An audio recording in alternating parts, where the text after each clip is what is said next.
Hello guys, it's me again, Glodilyn. Welcome back to my channel. Ginawa ko ang video na to para i-share ko sa inyo yung journey ko in YouTube world. Yeah, ngayong monetize na ako after 4 months. So, isi-share ko din sa inyo kung paano ko na-reach yung 1,000 subscribers and 4,000 watch hours. So, kung gusto mong malaman, just stay guys. Just keep on watching. Tara!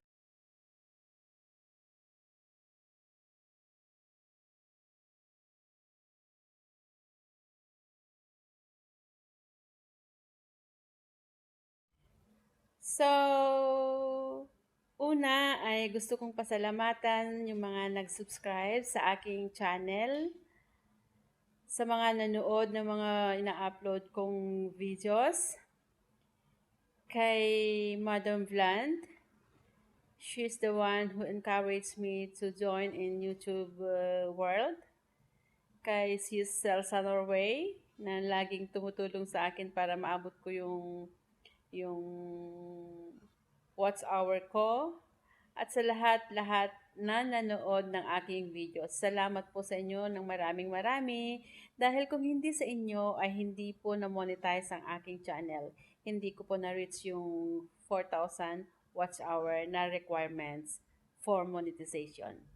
Kaya maraming salamat po. God bless us all.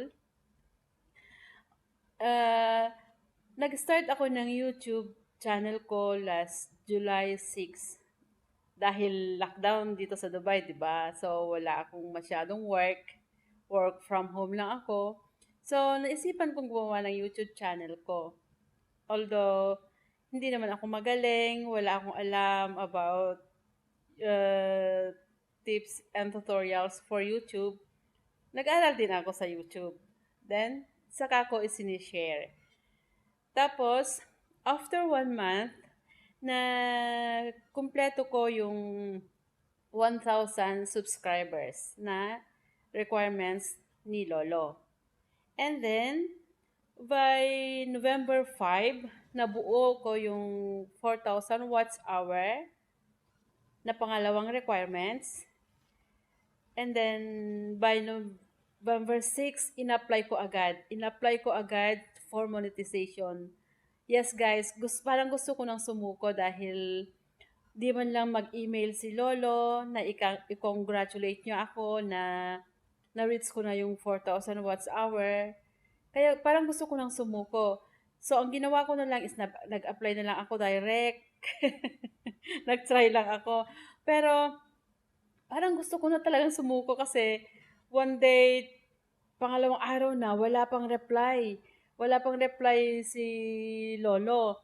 Dahil yung mga pinapanood ko, 1 hour, 2 hours, or one day, approve na yung monetization nila. Pero bakit ako is, wala pang reply, di man lang mag-email. And then, sa second day, nung dumating ako sa work ko, nag-open ako ng computer. Gusto kong pumunta sa YouTube channel ko para magbigay ng feedback sa YouTube. Dahil bakit hindi na-approve yung aking in-applyan for monetization. And then, nung pag-open ko sa may monetization part sa channel ko, nawala na yung picture. Nawala yung 3 steps na requirements for monetization. Nawala yun. So, nagtaka ako. And then, nakita ko ibang picture na. Then, binasa ko. Congratulate na ako dahil monetize na daw ang aking channel. Yes guys, napakasaya. Hindi ko alam kung anong gagawin ko. Natutuwa ako. Gusto kong lumundag sa saya, pero pinipigilan ko dahil nandito sa harapan ko yung aking boss. So, pinipigilan ko pati yung pagtawa ko, pinipigilan ko. Nakayuko na lang ako para hindi niya ako mapansin. Ganun pala ang feelings mo. Napakasaya guys. Napakasaya pag na-monetize na yung channel nyo. Pero madali lang, saglit lang basta pagtuunan mo ng pansin, lagi kang mag-upload, at saka yung mga i-upload mo is dapat is yung kailangan ng tao, yung sagot sa mga katanungan nila. Yeah? Para maraming interesado na manonood at para mabilis mo na ma-reach yung 4,000 watts hour. Yeah? So, alam nyo guys na parang gusto ko na yung tumigil nun kasi siguro hindi na reach ng 4 months kung itinuloy-tuloy ko. Kasi nung bumalik na kami sa normal work, la August 29, nawalan na ako ng time na mag-upload, na gumawa ng video, na mag-edit. Hindi na ako nag-a-upload. Hindi na rin ako nag-join sa mga LS. So parang gusto ko nang ituloy pero ang daming nagsasabi na bakit hindi ko ituloy, nandito na nga, nakuha ko na nga yung isang requirements ni Lolo, bakit hindi ko pa ituloy-tuloy? Kaya yun guys, itinuloy ko. Then after 3 weeks, yun nga, na-reach ko yung 4,000 watts hour.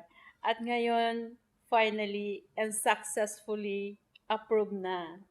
Monetize na ang aking channel. So, salamat ng maraming marami guys. Salamat ng maraming marami sa mga tumulong sa akin. At sana, ituloy-tuloy nyo pa ang panunood ng aking mga videos. At huwag nyo namang i-skip yung mga harang guys kasi doon ako kikita, di ba?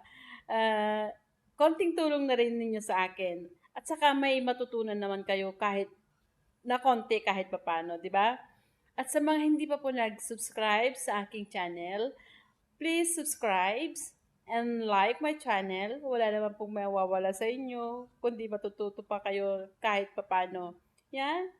And don't forget to press the bell icon para ma-notify kayo sa mga susunod ko pang mga tutorial videos.